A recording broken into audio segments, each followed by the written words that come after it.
If Buffett could have found more great businesses, he would have bought them all. He never stopped looking for them. The town where the super investors of Graham and Doddsville lived was getting crowded, however. Wall Street as a whole had been overrun.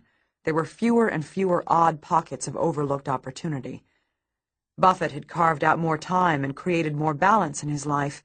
He no longer wandered off to read American Banker during dinner parties, and he genuinely enjoyed socializing.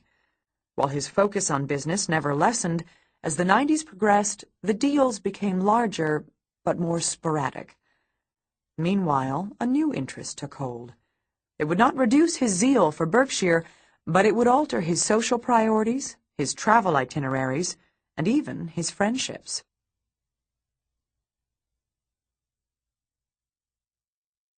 What Buffett now wanted to do in his spare time was to play bridge.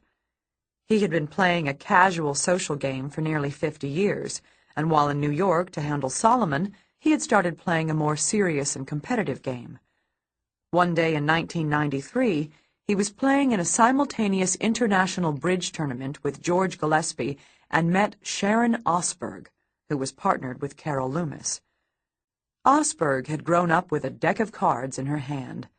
She was a former computer programmer who had started playing bridge in college. By the time she was running Wells Fargo's startup internet business, she had won 2 world team championships. It didn't hurt that she was a petite, sweet-faced brunette in her mid-40s. "The next time she's going cross-country," Buffett told Loomis, "have her stop in Omaha. Have her call me." "Where's Omaha?" Osberg said.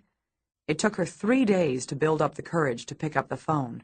Scared to death. I'd never talked to a living legend before. Osberg, who lived in San Francisco, was on her way to Omaha a week or so later. "I've never been so scared, breathing in and out," she says. At Buffett's office, his new secretary, Debbie Bosanic, showed her into the inner sanctum. He greeted her by reaching into a box and handing her 3 dice. These were covered with an odd set of numbers, like 17 and 21 and 6 and 0. "Now you can look at these as long as you want," Buffett said.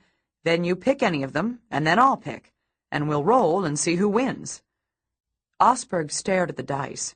She was so petrified that the numbers faded into a blur. After a few minutes with no response, Buffett said, "Well, let's just throw 'em." 3 minutes later, he had Osberg crawling on her hands and knees, rolling dice on his office floor. That broke the ice. The secret of Buffett's non-transitive dice was that each die could be beaten by another. It was like the game of rock, paper, scissors, except that the players went one at a time. Whoever chose first automatically lost, because the other player could simply choose whichever die would beat the one chosen first.